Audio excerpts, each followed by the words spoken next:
Greetings, humans. You have entered the Command Zone, your destination for all aspects of Elder Dragon Highlander. Enjoy your stay. Hey, everybody, and welcome back to another episode of the Command Zone podcast. I'm your host, Rachel Weeks, and this is Jake. It's me, Jake.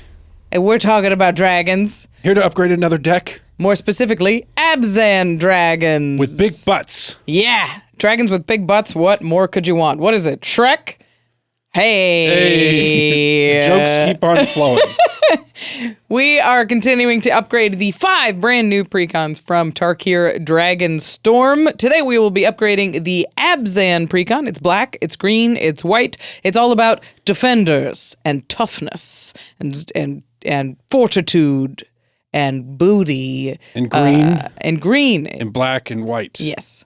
It's the Abzan Armor deck. We're going to be talking about everything that comes in the pre-constructed box off the shelf, and then we're going to give you 10 cards you can add to this thing to get it into peak power for just $50. 10 cards in, 10 peak cards toughness. Peak toughness. You're right. Not Low in this power. deck.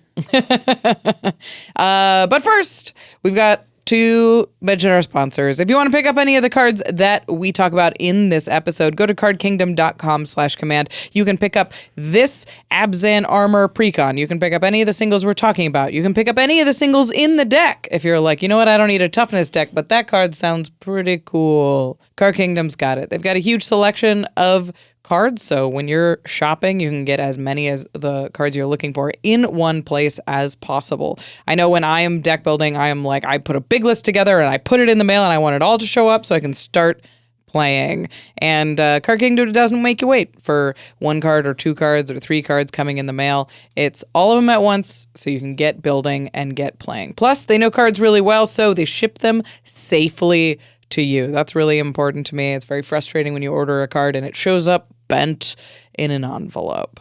Cardkingdom.com/command. And once those cards are in your hand, you're going to need to protect them so they don't get bent elsewhere by going to ultrabro.com/command, picking up some sleeves and deck boxes, binders, playmats, everything you need to be a well-accessorized Magic player. Plus, if you've got one card in particular that you're interested in showing off, they've got a brand new product. They're these one-touch stands. Look at this bad boy. Ooh. So if you've got one card that's like signed by a bunch of people or it's a memory card for you, you can put it in a little plastic case. It's got a card back on it and it can stand on your shelf. That's really nice. I know. I like the idea of getting like a bunch of them and putting your commanders in it, and then you have a little shelf with all your commanders in a row. Yeah, and then if you're going to game night, you just go to game night, you know? I'm definitely one to frame cards, and yeah, I'm going to be picking up a few of those. Love a decor. And you can buy it while supporting the show if you go to ultrapro.com/command. Means a lot. Finally, you can support us directly by going to patreon.com/commandzone. You get access to extra turns and game nights a day early without ads. Pretty sweet. You also get access to exclusive content at certain tiers. You get to watch Turn Talk, which is a conversation we have after every single game of extra turns. What would have happened if I'd drawn one land? When you did that, it really wrecked my thing. It was like, if I had one more mana, you were going down. It's one of my favorite pieces of content that we make. It's really fun. Yeah, it's another great reason to join the Patreon, but hey, it also lets us be here. And we love being here for you, so. And you get to join our Discord. Come hang out with us. We appreciate it. Yeah, people are tagging us all the time with interesting questions about decks we built and stuff like that. Yeah. Again, that's patreon.com/commandzone. And we shout out one lucky patron every single podcast episode. And this one is dedicated to Alfredo Navarrete. You rock. And your name does too. It's very fun. All right, let's get into it. We're talking about the Abzan Armor Precon. We're going to do an upgrade of this deck. We'll add 10 cards. We'll take 10 cards out using a budget of only $50. But first, we have to get to know the deck. We can't change her before we know what she is. Right. So the best way to get to know any commander deck is getting to know the face commander. The face commander is Felothar the Steadfast. It's a 1 white, black, and green 4-mana total for a legendary creature human warrior. It's a 0/5 and says each creature you control assigns combat damage equal to its toughness rather than its power. It's booty.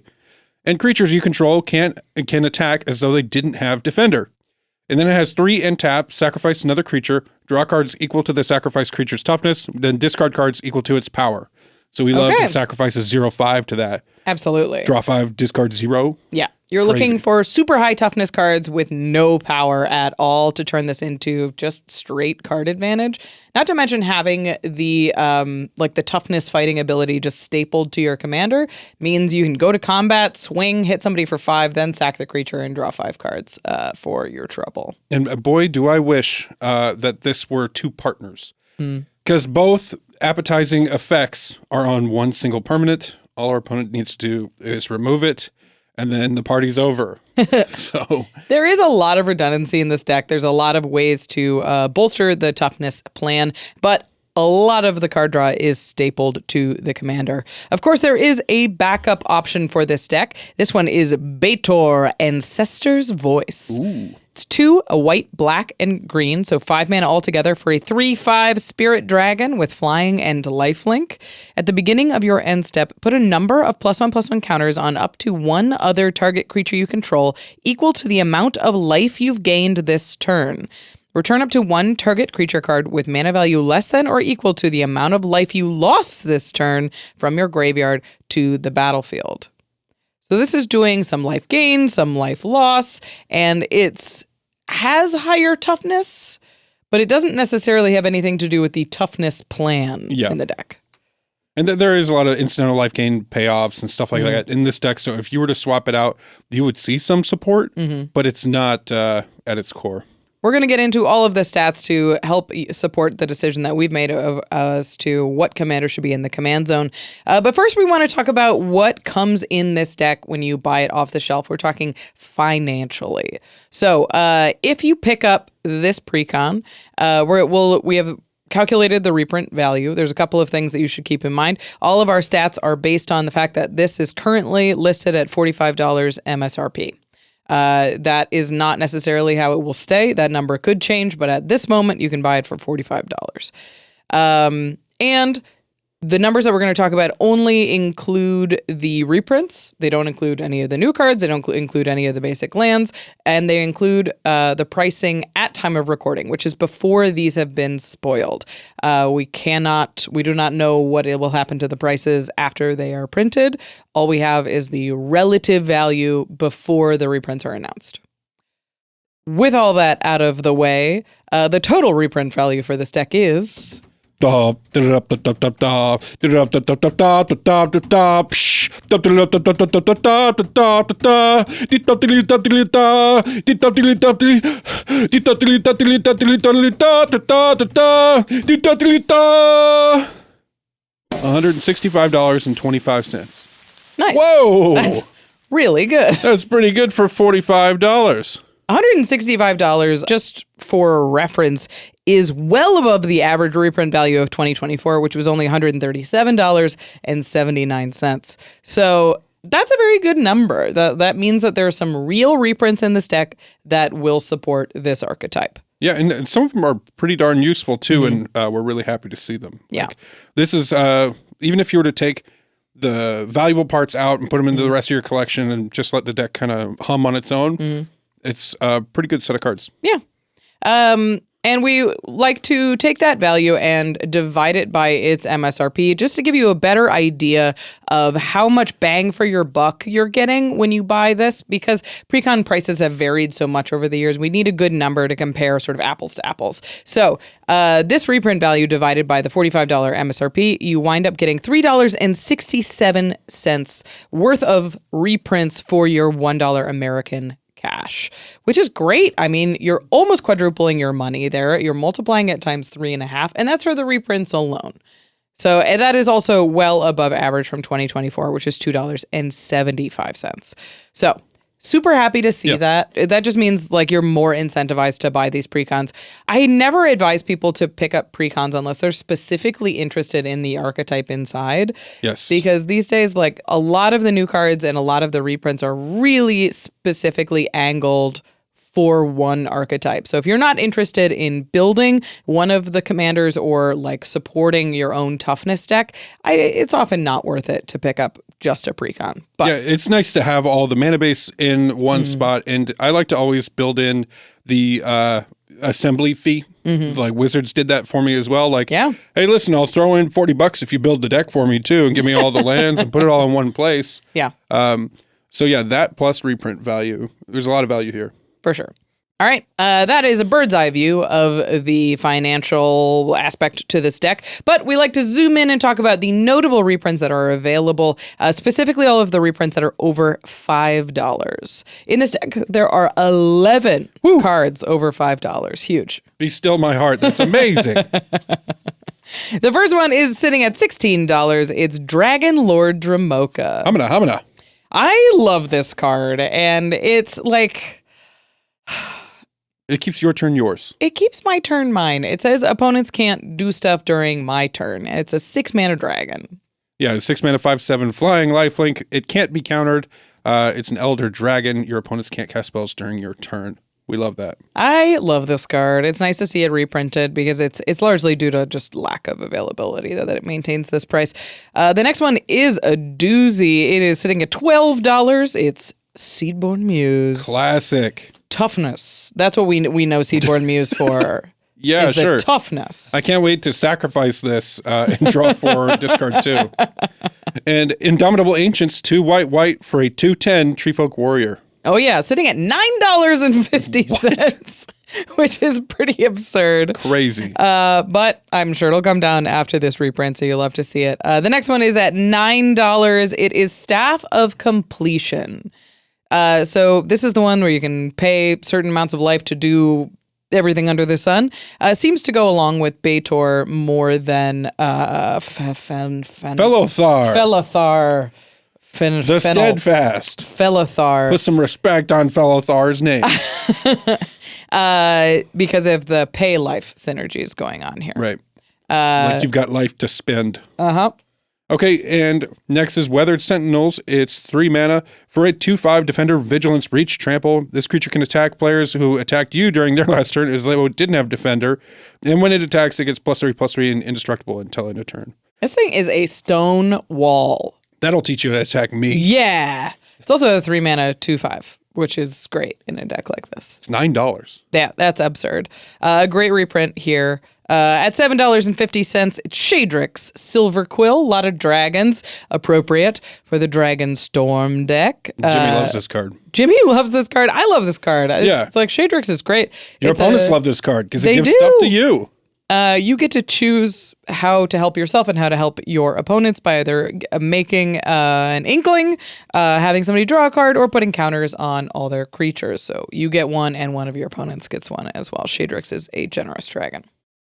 All right, and next is Towering Titan. It's 4 green for a giant, 0/0. It enters with X1/1 counters on it, where X is the total amount of toughness of other creatures I control. And then you can sacrifice a creature with Defender. All creatures gain trample until end of turn. Evasion. I've played with some amount of toughness decks, and just being able to like punch through for all that damage, you know that your creatures they're like 2 mana 0/6s, right? Like you can do that damage. Right. If only your opponents can't block them. Up next is Tree of Redemption, a 4 mana 0/13 plant that has Defender and taps to exchange your life total with its toughness. Tap this, turn it into a 0/40, sacrifice it, draw 40. Is that what you're going to do? Is that good? It also just smacks for 13. It also smacks for 13. Draw 40? You're playing that Josh Lee Kwai game. It's a good reprint. It's at $6.50. This one surprised me that it's all the way up to $6. Sylvan Caryatid. It's a creature, plant, defender, hexproof, taps for 1 mana, and it's a 0/3. Yeah. It's all around all-star in this deck. We love it. At $5.50, it's Rox Faith Mender. This is a 4 mana 1/5 with lifelink. If you would gain life, you gain twice. And much life instead. Again, this is sort of more on the Baitor plan, I think. All right, and last for $5, it's Kolfanor's Urn. Got it on the first try. It's an artifact. Whenever a creature with toughness 4 or greater is put into a graveyard from the battlefield, you may exile it. And at the beginning of your end step, if 3 or more cards have been exiled with this artifact, sacrifice it. If you do, return all those cards to the battlefield under their owner's control. So pretty sweet. This nothing card's is awesome. dead forever. And it looks like Winnie the Pooh's honeypot. It does. This is the kind of card that you try and shoehorn into decks when you make it with toughness, but then you play it and you're like, why don't you work well? Is the plan for them to die? Well, I suppose so with Felothar in a perfect world, but yeah, this deck, like, I think when the rubber meets the road, has a much different story than the abilities on the cards tell you. Sure. Well, let's break it down for the people. Let's tell them the stats. Not my best transition, but let's transition again. Here we go. Stats. There you go. We're going to break down what's in this deck mechanically. First talking about the nuts and bolts, the things that make every deck work. And then we'll talk about what the deck itself is trying to do and how many cards are in each of those categories. I have updated our template for our upgrade guides based on our deck building template that came out a couple of weeks ago. So these may be some new categories for people, but you'll catch along just fine. The first section is ramp, and there are 12 and a half pieces. All right. Yeah, I said a half because one of them is Arboreal Grazer, which sort of relies on you having a land. So, like, most of the time it's ramp, but it's just kind of like... It's like speed. Sometimes that. It's like empty your pockets ramp. Like, you don't have more money. You just have it now. And you have to be able to hit the next land drop to make sure it's ramp. It's a whole thing. This is a pretty high number. This is above the template that we came up with. The template suggested 10, and it doesn't seem to have a particularly high curve, but there are some like big top end creatures that you're trying to get into play. What do you think about this number? If your goal is to draw a lot of cards in late game, you're going to want to make sure that you're set up with plenty of mana to do so. And we're also kind of stalling and building out our board. Like, I'm going to finish all the cards in my hand, probably go Hellbent and empty my hand, crack one of my defenders, draw 5 cards, and hopefully I can play all of them by the time I'm doing that. Sure. What goes better with card draw than ramp? Unfortunately, this deck is a little low on the next category. That is card advantage. There are only 5 cards in the deck naturally that draw more than 1 card. That's ugly. That's not good. There are some like Wall of Blossoms type stuff where it's like 1 card for 1 card, but there's not a lot of ways to just repeatedly keep refilling your hand, which means that Felothar is like kind of your only piece of reliable card advantage. And when you have card advantage in the command zone, does that change how you build your deck? It does. Not this much. Yeah. 5 is quite low for card advantage, and you're already relying on keeping your commander in play pretty heavily. If brutal. Your card advantage is entirely bent on you untapping with your commander, then it means it's pretty unreliable. I think this number needs to increase pretty significantly. Yeah, and we discussed it a little bit, but this is a tap ability to draw those cards. So it needs to stick around for an entire turn rotation. Right. Yeah, it's ugly. Up next is the targeted disruption. So this is spending 1 card to deal with 1 card. It can be temporarily, it can be permanently, any card that fits that category. And there's only 6 in this deck. Normally, in the template, we suggest 12, especially in decks that have card draw stapled into the commander. You can fit lots of interaction. I would think that this deck is relying on its creatures, like its 2 mana 0/5s and that kind of thing, to make creatures less of a problem for it in the early game. So that could be a reason for this number being so low, but it does seem on the low end for what we expect for decks. Yeah, and the big giant wall that you're not getting through, I think is enough of a deterrent depending on the environment. Like, whatever bracket you're playing, or if you're playing, out of the box, like, people are going to be scared of you just for the fact that they can't get through you. Sure. It is a highly defensive deck, so that makes like individual cards less important. And it is made up for a little bit in this next category with mass disruption. There are 8 cards that we are qualifying as mass disruption. Ooh. Many of those are like, they can be board wipes, they can be destroy multiple things. I've even included a couple of cards that are rattlesnakes as mass disruption, sort of like a hornet's nest, where it's like, stay away from me or I will make a ton of bees. You back off. The threat of activation. Yeah. It acts like it disrupts your opponent's plan in a similar way that like a ghostly prison does, where they have to get rid of a thing in order to get at you. Right. So that is that category. And the final one is lands. We're looking at 38 lands, 18 basics, 11 come in tapped. How is that possible? 11 plus 18 is 39. 29. Oh, 29. How is that possible? 11 plus 18 is 29. Okay, never mind. So you're saying 11 of them are tapped, is that right? 11 of them come in tapped, but here's my math on the tapped lands. So I counted lands that fully come in tapped every time as a full tapped land, of course, and then lands that check if they enter tapped or untapped as half a tapped land. Okay. So if they're like tango lands where you have to have 2 basics, or if they're like check ones, like if you have a plains or a swamp, it'll come in untapped. Those are all half tapped. So some of these account for lands that could enter untapped if you meet a condition. Yeah, calling it half tapped is like if you're buying this deck for life, then we can consider it half tapped. But when you build for gameplay shows and stuff, we're like, you're only going to get one shot, so it's basically tapped. Yeah, I mean, it just gives you a good idea of how much your mana base could be like hiccuped, especially in a 3-color mana base. This is you expect more tapped lands, more check lands, more lands that are are trying to meet conditions. But you've got 18 basics. You've got plenty of lands that come in untapped. I think it's perfectly functional. Yeah, we're making oodles of mana too. Oh yeah, you'll be fine. Now we're going to break down the stats that just count for this deck. So we're trying to sort of sniff out what the deck is designed to do without even looking at the commanders. Then we can decide where to go from there with the upgrade. So first things first, there are 19 cards in the deck that have Defender. Why so defensive? Sheesh. It's the Defender deck. That's what the Abzan do. They block.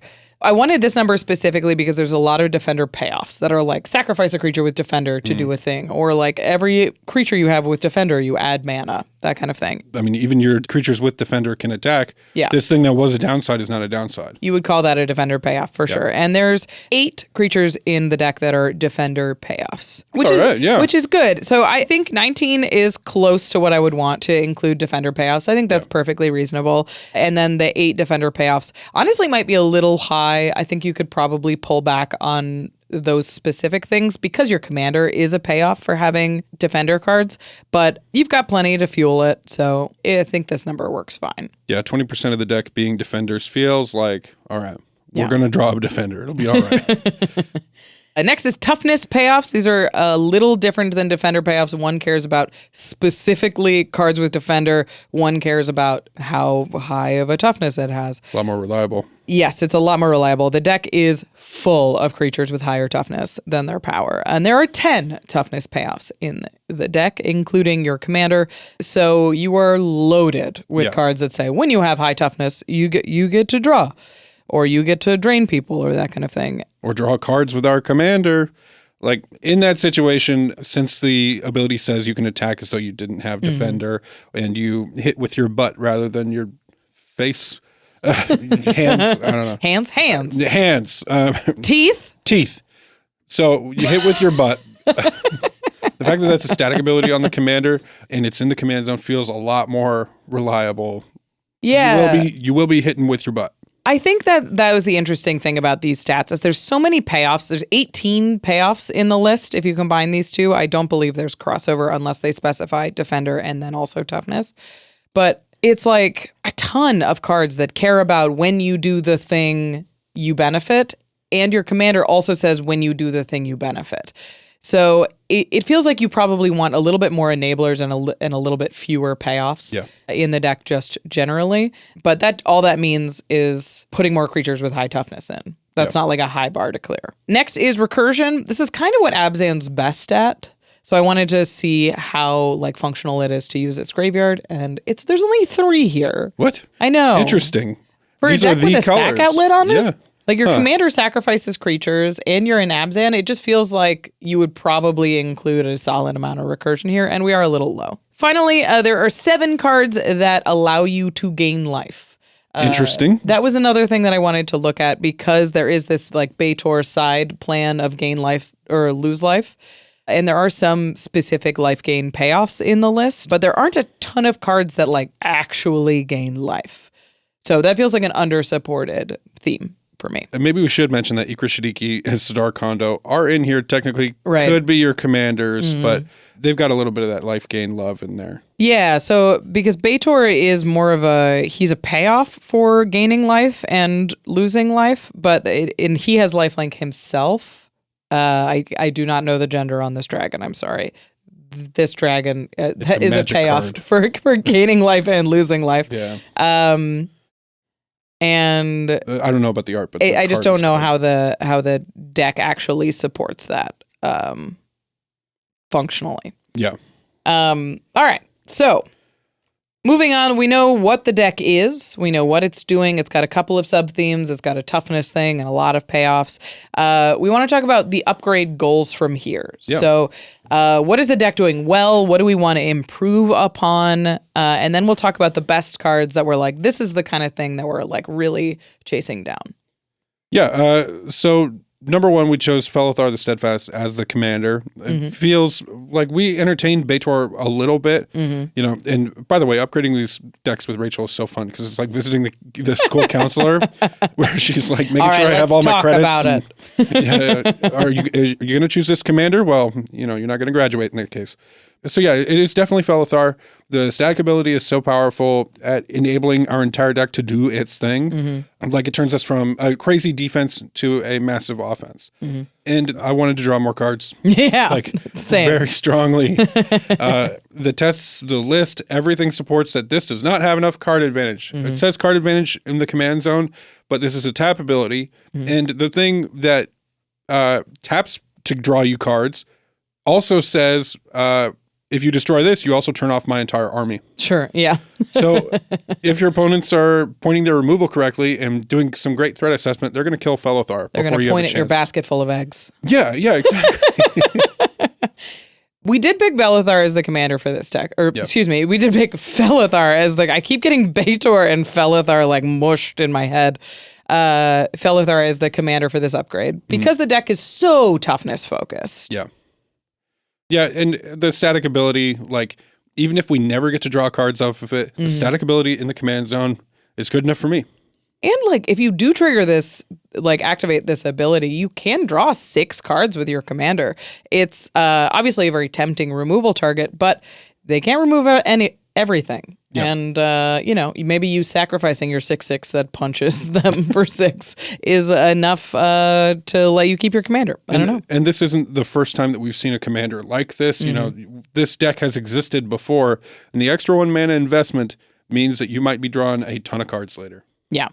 Okay, so definitely focusing on upping the card advantage here. And the other thing about toughness decks, unsurprisingly, is they have a little bit of trouble closing out the game. Yeah. How do you get the wall to hit you? Yeah. Yeah. Sometimes you hit wall. The best offense, the best defense is a stronger defense. Yeah. I think that's what it is. Is hitting them with defense. Defense. Yeah. Yeah. So... I think bolstering the win cons of this deck and making sure that it actually has some punch to it, even though it's focusing on toughness, is another way to go with this upgrade. Yeah, and your opponents are going to be talking about like, dang, that thing's a 10-10 over there. Like, you are not flying under the radar. Right. People can see that you're going to be a problem, and you're broadcasting what you're about to do. So end it quick. Hitting them with your 2/10. All right, let's go on to the best cards in the deck. I think this is a good category to focus on when you're like, okay, I know what I like about the deck. I know it worked really well. How can I drag the rest of the deck in this direction? Yeah, number 1 for me is Assault Formation. It's a backup and a cheaper version of the static ability on our commander. It's 1 and a green for an enchantment, and says each creature you control assigns combat damage equal to its power, equal to its toughness rather than its power. And for 1 green, target creature with Defender can attack as though it didn't have Defender. And then for 2 and a green, we can pump the team for +0/+1 until end of turn. So it's on the plan. It's what we want to do. Yeah. And it's a lot harder to remove an enchantment than it is my commander.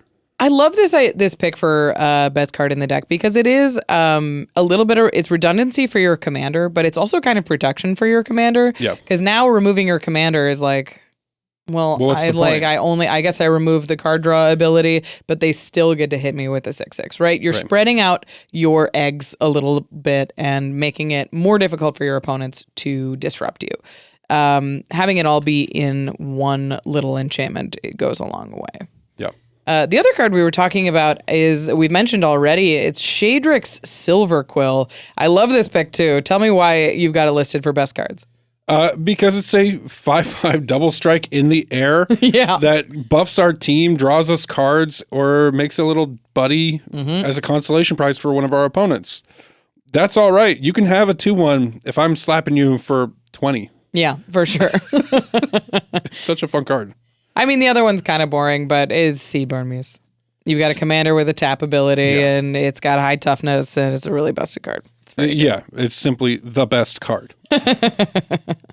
All right, so that is the stuff that we're going to focus on with this upgrade. We're going to add 10 cards. We're going to take 10 cards out in just a few minutes. Don't touch that dial. Listen well, my mechanical multitudes. It is I, Elishnorn, Mother of Machines, here to declare that the day is nearly at hand where I shall be supreme. Mother's Day! I demand at least one of you give me the gift all mothers crave. RAYCON wireless earbuds. RAYCONs are perfect for the busy mom, whether she's hitting the gym, at work, or invading every plane in the multiverse at once. Their new model is better than ever with 32 hours of battery life and multi-point connectivity. RAYCONs even come with active noise cancellation, which is handy when the wailing of my enemies gets too loud. Plus, best of all, RAYCONs start at just half the price of other premium brands. Now there's no excuse for you not to get me a pair in my favorite color,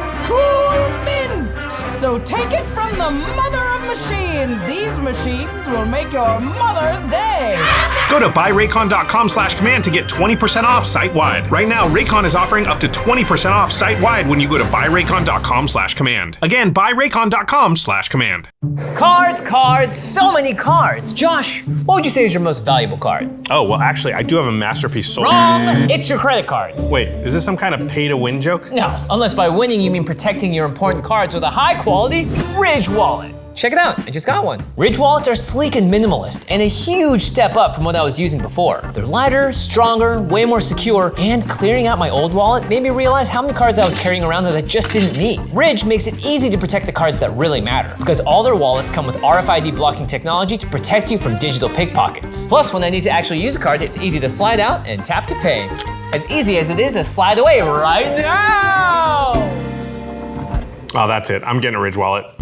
Right now, Ridge is having their once-a-year anniversary sale. Get up to 40% off at ridge.com/command. Just head to ridge.com/command to see their biggest sale of the year. After you purchase, they'll ask where you heard about them. So please support the Command Zone and tell them our show sent you. Again, that's ridge.com/command. Bruce and Silas, Vice Cops. This episode, protect and infect? All right, Bruce, we got a brand new case. Are you ready to... Is it bad? Bruce, you look awful. Is that Phyrexian oil? You need to see a doctor. That sounds hard. What if it goes away on its own? No excuses, Bruce. I'm making you an appointment right now on ZOCDOC. ZOCDOC is a free app and website where you can search and compare high-quality in-network doctors and click to instantly book an appointment. Instantly? That's so fast. ZOCDOC is all about fast. Visits typically happen within a few days of booking, and you can even score same-day appointments. But how do I make sure the doctor's good? My last one seemed kinda weird. So, what's the matter, Doc? You seem completely fine to me. Creepy. Well, with ZOCDOC, you never have to settle. They have more than 100,000 doctors across every specialty. You can filter however you like and check ratings from verified patients. Great. Let's look for same day, though, because my arm, it's mostly metal now. Stop putting off those doctor's appointments and go to ZOCDOC.com/command to find and instantly book a top-rated doctor today. That's ZOCDOC.com/command. Again, ZOCDOC.com/command. Aha, Psych Rift. Yeah, this deck feels like a 3. Updating your decks? No, I'm just sorting them into commander brackets. Oh, just use ARCHIDEKT. It's the easiest way to get an estimate of your deck's bracket. Plus, you can click the number and it'll lay out the reasoning. It takes things like tutors, extra turns, and land destruction into account, and game changers are all clearly marked. It even recognizes 2-card combos. See? It's saying your deck is actually a 4. It'll be a 3 if you cut Ristic Study. Huh. Okay, 4 it is. ARCHIDEKT is the best place to browse, brew, and check your deck's commander brackets. Just go to archidekt.com/commandzone to get started. That's ARCHIDEKT.com/commandzone. Welcome back, everybody. We are upgrading the Abzan Armor Precon. It's white, it's black, it's green. It cares about its butts. The trees. Yeah. We hit with the trees for they have no tongues. Yeah, we don't need the Lorax. The trees fight back. All right. We are going to talk about the 10 cards that you need to add to this deck to get it in peak fighting shape for your next game night. 10 cards in, we're going to tell you the 10 cards to take out, and we're only going to spend a budget of $50. So it should be completely reasonable to take your deck from, perfectly good out of the box to really hitting hard and feeling a lot smoother. Yeah. All right, let's start with the cards to add. We mentioned that this was a primary goal, and it's definitely in the upgrade. Yeah, it's Beast Whisperer, 2 green for an elf druid. It's a 2/3, and whenever you cast a creature spell, draw a card. Classic. Great. Goes in every big old green creature deck. Yeah, there's a lot to like about Beast Whisperer in this deck. First of all, creatures with high toughness are often pretty cheap. There's a lot of 2-drops and 3-drops, and so it's easy to cast Beast Whisperer and cast a few cards and draw. Plus, he's got the toughness higher than his power, so he fits with the theme just a little bit. Just a little bit. In a worst case scenario, you draw 3, discard 2, and then you find the thing you're looking for and win the game. Absolutely. Beast Whisperer sitting at $3.50 to kick off our draw section. Up next is Beast Whisperer's buddy, its Guardian Project. Yes. Guardian Project is 3 and a green for an enchantment. Whenever a non-token creature enters the battlefield under your control, if it doesn't have the same name as another creature you control in Commander, or a creature card in your graveyard, draw a card. Nice. Singleton format, we're always drawing a card off non-token creatures. It's sitting at $11, but this is a great one to invest in. Like I said, it's good for all the reasons that Beast Whisperer is good, and it's just going to give you reliable card draw that even if your commander gets removed, you're not going to be left out in the cold. And also, in the art box, leave a comment telling us what you think is happening to this dude. Is he being modified, or is he getting a tattoo? Let us know. I don't know. It's a Simic card. It's something awful. The Simic are twisted. Up next is perfect for a high toughness deck. I love this. It's Orin Frostfang. Yeah, he's mean. It's 3 green for a snow creature snake. It's a 2/6. Attacking creatures you control have death touch. Nice. Whenever a creature you control deals combat damage to a player, draw a card. This is great. Yeah, so, upside down stats. We love it. This is evasion. He's got high toughness. It draws cards. It's doing everything that you want in this deck. And it's only $3.75 after some recent reprints. Yeah. So I think this is going to be an easy include for people upgrading their Felithar lists. This is a very clever include that I've run in my Nashi list, and it's been very good. Yeah, I love this card. Call of the Ring, 1 and a black for an enchantment. At the beginning of your upkeep, the ring tempts you. Mm-hmm. And we'll show the ring reminder card right here. I think it's called a helper guide card or something like that. And we really care about the first part of the ring, which basically gives it skulk. So whenever you choose a creature to be your ring bearer, you may pay 2 life. If you do, draw a card. So on our upkeep, we choose a defender as a ring bearer. It gains skulk. We're paying the 2 life. We're drawing a card. So it's got evasion and card draw.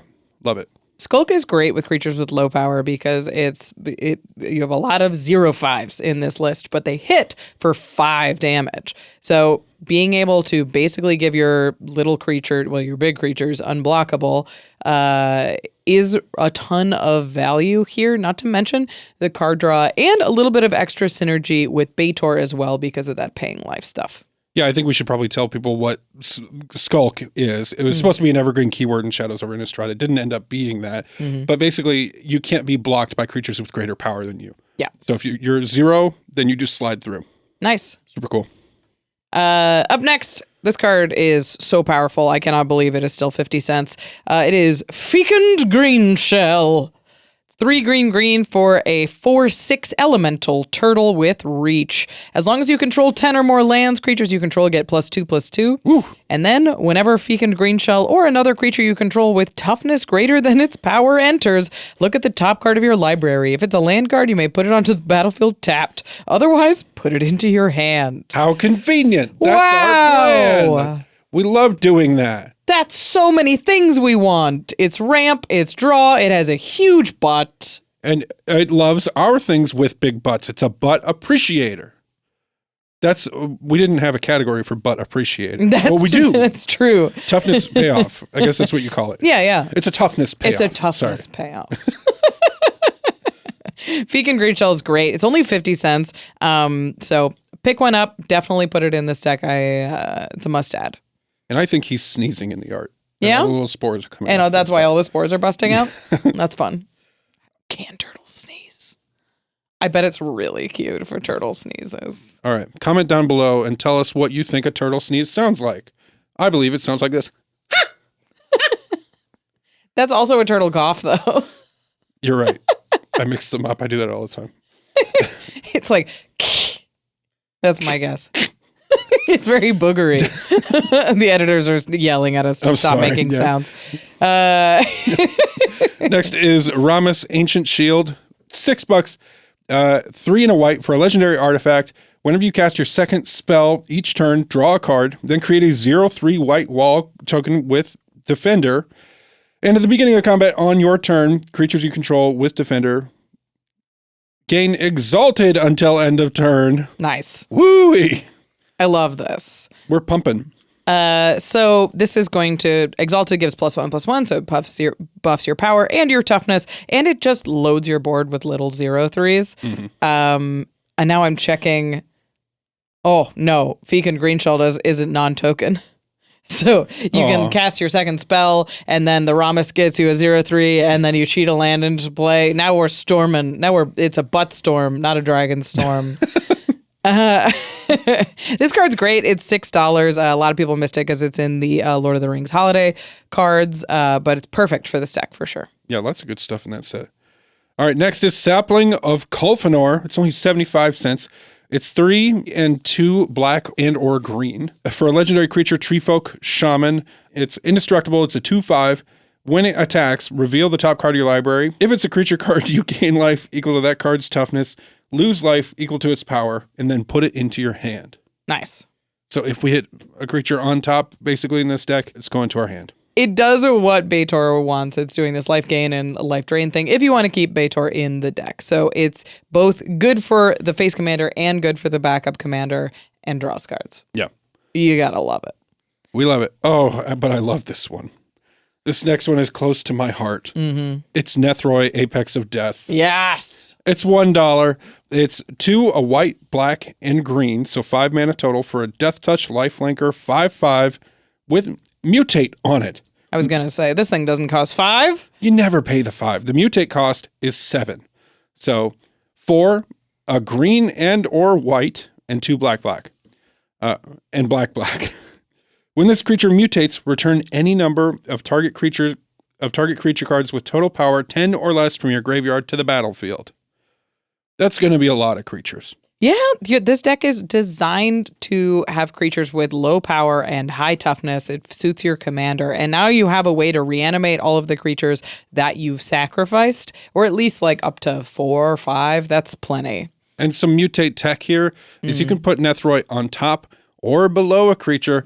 So let's say we have a 2/10 out there and we don't want to lose those 6 stats. We're going to put it underneath, and now we have a 2/10 Death Touch lifelink. That seems good. So good. That seems good. Yeah, Nethroi is an easy add and is a great way to bolster just the Abzan-ness of this deck. Only $1 worth including for sure. And it's a creature spell. Mutate rules is hard, but that's okay. It's going to trigger our, what's his name? Beast Whisperer. But it won't trigger the Fecund Greenshell because it's not a creature entering. It's just a creature changing. The object is the same. Yeah. It's easy. It's easy. Mutate is cool. Rules is hard. Mutate good. The last category of things that we want to talk about is adding some more threats, some ways to close out this game. When you're ahead, you want to be able to slam the door shut. And we're spending a little bit of the budget here with Akroma's Will. It's too good. It's too good. Akroma's Will is 3 and a white for an instant, and you choose one. If you control your commander as you cast this spell, you may choose both. First mode, creatures you control gain flying, vigilance, and double strike until end of turn. In the second mode, creatures you control gain lifelink, indestructible, and protection from all colors until end of turn. So if you get both modes, this is going to be a big smack. It's a lot of life gain. It's a lot of damage. If you have your commander on board, obviously you're hitting for toughness, twice toughness. Protection. We know this card's good, and it's reasonable to squeeze it into this budget, and it's what the deck really wants. And Akroma's Will is one of those cards that even if you don't play this deck forever, $13 is worth it. This goes into the collection. Yeah, I know. It'll go into a different deck. Yeah. The last card we're going to add to this deck is $3, and I can't believe it wasn't in there. It's Tree of Perdition. Its brother Tree of Redemption was in there. I know, but they left this one out in the cold. I can't imagine why. I've always had a soft spot for this card because this is right when I first started playing Magic was Eldritch Moon, Shadows over Innistrad. That's cool. Yeah, and I've always wanted a deck to put it in, so unlike Akroma's Will, it probably only goes here. It is 3 and a black for a plant. It's a 0/13 defender, and it has tap. Exchange target opponent's life total with this creature's toughness. Permanently. Yeah. So I exchange Rachel toughness with my Tree of Perdition. This goes to 40-ish. Becomes a 0/40-ish. You go to 13. Yeah. And, or even more fun, let's say you're at 2 and we're friends, okay? Yeah. I'm going to take Tree of Perdition, tap it. It's a 0/13. I'm giving you a life total of 13, and it becomes a 0/2. Okay, I untap. Then I tap it again. Make somebody else a 2. I make Josh. I set him to 2. And now this he's is Magical Christmas Land. But it's sick. It's sick. You store the life total in the tree. I mean, a very plausible play pattern with this deck, in my opinion, is playing the Tree of Perdition, swapping a life total, then sacrificing this to your commander, and so drawing 20 cards. Like, it's very, very powerful in the list. It's really fun if you can pull it off. It's why you play Defender decks. Yeah. I'm surprised that I guess they decided it would just end the game too quickly for a Precon pod, but that's why we're at it. It's sweet. It's a 4-mana 13/13 essentially on your worst day. Like I tend to hate cards that don't do anything for me today, and since I'm having to wait for that activated ability, I'm satiated by it being a 13/13 for 4. Very fun. All right, those are the 10 cards we're going to add, totaling to $46. That's how much money we spent for this upgrade. So using the whole buffalo here, $4 are yours. Get a foil. You can use that to pay the rent. There you go. Pay your rent first, guys. Then upgrade. You have the Precon already. Yeah. But we did add 10 cards, which means we have to do the toughest thing. Yeah. We have to say goodbye. This is the hardest outline I've ever had to write. We cried every single time we cut a card. True. The first card that is getting cut here is Wing Mantle Chaplain. This is a defender payoff, so it's whenever another creature you control with defender enters, you make a bird. A 1/1 bird. So it does nothing for me today, but next turn it might. Well, when it enters, you get a 1/1 white bird token with flying for each creature with defender you control. So this will give you probably with 19 creatures in the deck with defender, you probably get 2 or 3. Pops into a couple of birds. Yeah. 3 little birds. But the birds aren't exactly on the plan for you. And we've talked about how your commander is a payoff for this kind of thing. So cutting down on some of the payoffs is what we're trying to do. Yeah. Up next is Canopy Gargantuan. Canopy Gargantuan is 5 green, 7-mana total for a dragon with flying and ward 2. It's a 7/7. At the beginning of your upkeep, put a +1/+1 counter on each other creature you control equal to that creature's toughness. So 7 mana is a lot. We are going to get there, but I don't know. It's slow.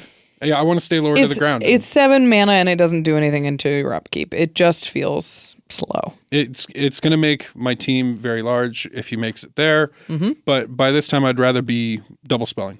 That's just me though. No, I think it's a reasonable cut. We want to keep our curve low, especially with the ads like Beast Whisperer and Fekin Greenshell. We added some 5-drops, so some big expensive stuff has to go. Yeah, and I'm not going to say it's a bad card, but hey, for 7 mana, you better be pretty good. Like I said, we added some expensive cards. We have to cut some expensive cards. Dragon Lord Dramoka has to go. It's just a little bit off the plan for 6 mana, and it's not as good as the top end that we added. Things got to go. Up next, I mentioned it already. Hornet Nest, 2 and a green for an insect. It's a defender. It's a 0/2. When this creature is dealt damage, create that many 1/1 green insect creature tokens with flying and death touch. Those are the bees. Bees! So Hornet's Nest is a sweet card. I prefer it in decks that can actually trigger it themselves. So if you can fight the Hornet's Nest, if you can deal a bunch of damage to the Hornet's Nest, then you can like actually get the bees. But in a deck like this, you're just playing it and hoping your opponents attack you, which you're getting they one trigger won't. off of it, probably. Yeah. If you get any. Yeah. So it's hard to control when you're not actually doing the damaging here. Yeah. The saddest card to cut is Kolfanor's Urn. It's a 3-mana artifact. Whenever a creature with toughness 4 or greater, we've read this. The high toughness cards go to your graveyard. You eventually bring them back. Your commander is a tap sack outlet, so you can't do multiples. So like actually getting this thing to trigger is very, very difficult. You just don't have enough sack outlets to be in full control of like when things are coming back with it. Which makes it just a little underwhelming. Yeah, it's not focused on game plan. It's focused on how are we going to deal with me doing my game plan. Yeah, you don't want to play cards that are sort of worst case scenario. Yeah. Ikra Shadiki, the Usurper, 3 black green for a 3/7 with menace. Whenever a creature you control deals combat damage to a player, you gain life equal to that creature's toughness, and it has partner. Mm-hmm. The partner is Sidar Kondo in this deck, but yep. Yep, it's just, you don't need it. Yeah, it's just life gain, but I would rather be worried about ending my opponent's lives. Yeah, for sure. I mean, it's a 5-mana 3/7, but we've added some 5-mana cards that are just going to draw you more cards and get you further along in the game. That's more of a Baitor card, as is this next one, is Staff of Completion. Staff of Completion sort of does it all, but it costs a lot of life. It's pay 4 life, draw a card, pay 3 life, proliferate, pay 2 life, add 1 mana of any color, pay 1 life, destroy target permanent you own. Like, there's just too many modes on this that aren't valuable to us, even with the like untap ability. Without the pay life benefit in the command zone, it's just not that good. Right. Up next. Rhino. Rock's Faithmender. It's 3 and a white creature Rhino Monk. It's a 1/5 with lifelink. If you would gain life, gain twice that much life instead. Lots of the life gain package is going, but something's got to go. Yeah. You just can't run payoffs for a thing you can't reliably do. Yeah, it's like, what is the 4th round of tertiary? Yeah, I mean, I'm picturing this is like a 4-mana 1/5 that gains you 10 life when it hits, is the idea. But like, life gain in itself is not a plan. And if we can't take advantage of it, then we don't need to enhance it all that much. Yeah, creating a board and gaining a ton of life so that we can't kill you in 2 different ways doesn't win the game. Right. Wall of Reverence is next. This is a 4-mana 1/6 with flying. At the beginning of your end step, you may gain life equal to the power of target creature you control. Our powers are very low. By our powers combined, we're 0. We're gonna gain 1 to 3 life. Yay! It's a 6/6 flyer, but it's also 4 mana. And if I'm spending 4 mana on a thing, I want it to be a part of the engine or a part that's actually putting me forward and not just really being like a big scary wall. Yeah. Finally, a new card that's a little off the plan. Protector of the Wastes, 4 white for a creature. It's a dragon. It's a 5/5 flyer, and when it enters or becomes monstrous, exile up to 2 target artifacts and or enchantments controlled by different players. And it has Monstrosity 3 for 4 and a white. So Monstrosity is, I'll pay 5 mana, put 3 1/1 counters on this, and now it's permanently monstrous. And that's going to trigger this other ability to exile 2 target artifacts or enchantments. Right. So this triggers on ETB, and then it triggers when it's monstrous. So it has the potential to remove a lot of things, but that also requires you to invest a ton of mana into a 5/5 dragon that just isn't what the deck is planning on doing. Yeah, 11 mana is a lot. Yeah, I mean, you get the first ones like when it comes in, but it's still like you're going to pay 11 mana to remove 4 things. Yeah. Feels like a lot to ask. Okay, those are the 10 cards. Those are the ones that are coming out for the new Felithar build, after those changes were made, I want to talk about how this deck will play out, or how do you picture like the perfect game playing out? Yeah, so we're actually a lot more aggro than it seems. For a wall deck that used to be based on lifelink. Right, yeah. The perfect idea is to make a big, scary, monstrous board in the early game, and then play something that closes it out, whether we're giving our creatures trample or unblockable or some other way of closing it out. Right. Cards like Behind the Scenes and all that, which are in the deck, are great sources of evasion. But yeah, if the further we go into the game, the more important it's going to be to outvalue them using Felithar's ability. But yeah, I'd like to be closing it out around 7. Yeah, that's the interesting thing about this deck is a lot of your threats are going to be low power. They're going to be like 2 mana 0/4s or 2 mana 0/5s, where you play them and then you play your commander and can attack with them right away. Right? She turns off Defender. That was like the whole thing. Great. So you can attack with your Wall of Blossoms right away. And that's sweet. That's immediate value when your commander hits the battlefield. And then once you've done some damage to the people in the early game, you're going to have some eyes on you. So holding up your commander's activation and sacrificing creatures that they go to remove is what I would anticipate from Felithar. So like attacking with your walls or leaving your walls up to block, and then either sacking things in response to removal or sacking things to just make sure that you have a good turn. Sacking your Wall of Blossoms, you've gotten plenty of value out of it. But making sure you hold up that mana for the ability to draw the cards is what really makes her powerful.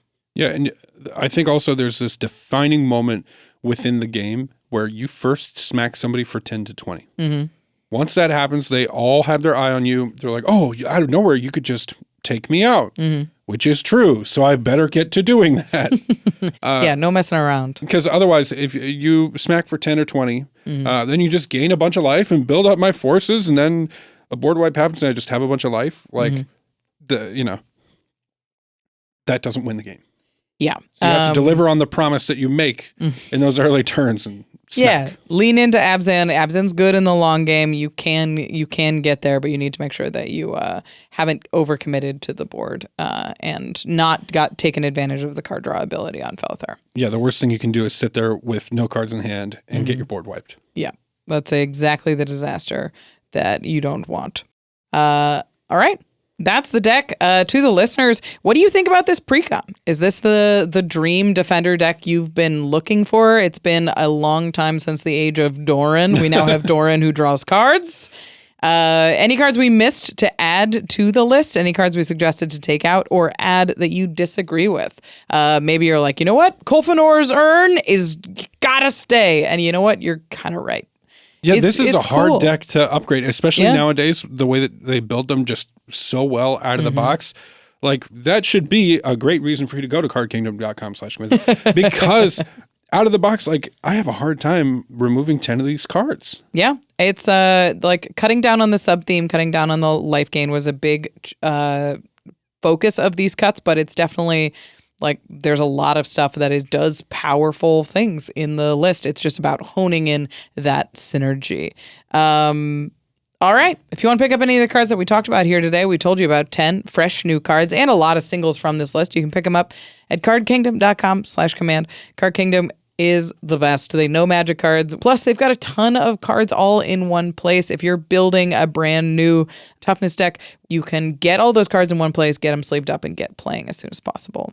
When they package a package for you, they put a ton of cards all in one place. They put it in a little plastic box with a packing peanut and a sticker and ship it to your door. The peanut's the best part. I eat them every time. Just kidding. Don't eat them. But when you ship cardboard across the country, you really want to make sure that it shows up on your doorstep intact because it's got to go through a lot to get to you. So I love that they're professionals, and I know that if I order something from Card Kingdom, it's going to show up in good shape. Go to ultrapro.com/command to pick up all the accessories you need to be a well-organized and well-accessorized Magic player. Look at that Felithar playmat they got on screen right now. Yeah, we're back in Tarkir. This is a beloved plane for so many players. If you want to deck out your board, get the sleeves, get the playmats, get the deck box, get the binders. I really love their the binders for each set. If you have a binder, you put all your singles from one set in it, you get the next binder. Ooh. That's a really classy way to organize. Rachel's got a lot of cards at her house. I do.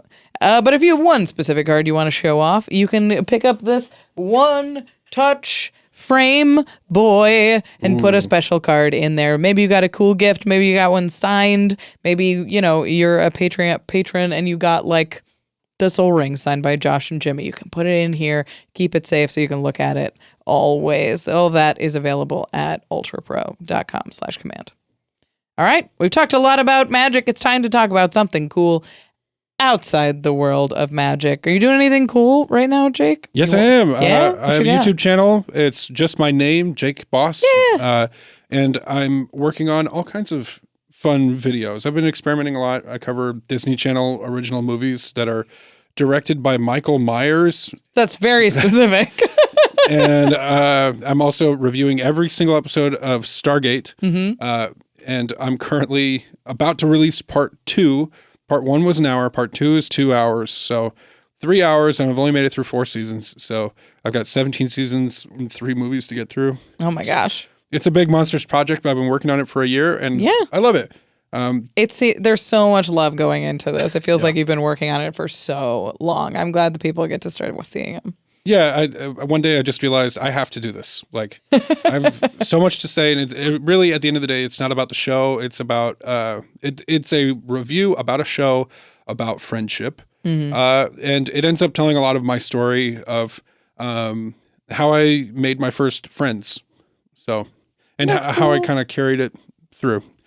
So yeah, check it out. Part 1's on YouTube, and it's fun.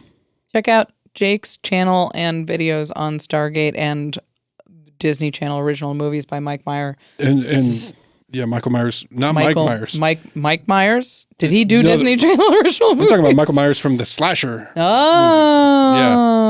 Yeah. It was Halloween, right? Right. Kendra's going crazy right now. And Sebastian, but yeah, I also covered the Drew Carey Show and why did it disappear for 20 years?